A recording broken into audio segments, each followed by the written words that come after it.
বাংলাদেশের ব্যাংকিং খাতে কোটিপতিদের সংখ্যা প্রতিনিয়ত বাড়ছে। 2024 সালের ডিসেম্বরে এই সংখ্যা দাঁড়িয়েছিল 1,22,081টিতে। গত 3 মাসে নতুন কোটিপতি হিসাব বেড়েছে প্রায় 5,000। দেশের অর্থনৈতিক অবস্থা যেখানে এত নাজুক, হাজার হাজার কোটি টাকা যেখানে পাচার হয়ে গেছে, সেখানে হঠাৎ কেন এবং কিভাবে এমন বৃদ্ধির হার দেখা যাচ্ছে?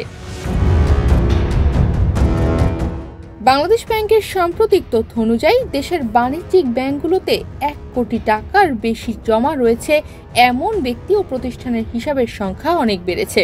মাত্র 3 মাসে কোটিপতির অ্যাকাউন্ট বেড়েছে 4,954টি।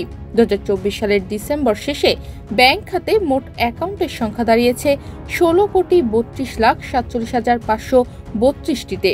এতে মোট আমানতের স্থিতি 18,83,711 কোটি টাকায় পৌঁছায়। দেশ জুড়ে তোলপাড় ওয়ালটন ফ্রিজ কিনে আপনিও হয়ে যেতে পারেন মিলেনিয়ার।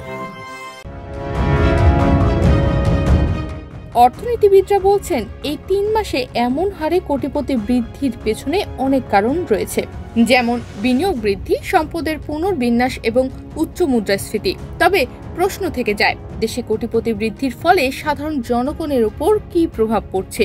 কোটিপতিদের সংখ্যা দ্রুত বাড়লেও নিম্ন ও মধ্যবিত্ত শ্রেণীর আয় সে হারে বাড়ছে না। ধনী ও দরিদ্রের মধ্যে আয়ের এই বিশাল পার্থক্য অর্থনৈতিক সচ্ছলতার পথে প্রধান অন্তরায় হয়ে দাঁড়িয়েছে। আবার দেশে নিত্য প্রয়োজনীয় পণ্যের দামও ক্রমাগত বাড়ছে। ফলে সাধারণ মানুষের ব্যয় বাড়লেও তাদের আয় সেই অনুপাতে বাড়ছে না। এতে সঞ্চয়ের সুযোগও কমে যাচ্ছে। স্বাধীনতার পর 1972 সালে দেশে কোটিপতি আমানতকারী ছিলেন মাত্র 5 জন। 1980 সালে সেই সংখ্যা এসে দাঁড়িয়েছিল 98তে।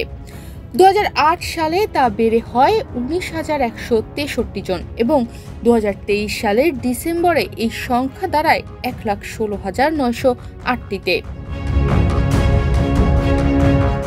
বড় ব্যবসায়ীরা আরো বড় হচ্ছে, কিন্তু সাধারণ মানুষের অবস্থা আগের মতোই আছে। ব্যাংকিং খাতে টাকার প্রবাহ বেশি হলেও সাধারণ জনগণ সহজে ঋণ পাচ্ছে না, বরং এটি মূলত ব্যবসায়ীদের জন্য সুবিধাজনক হয়ে উঠছে।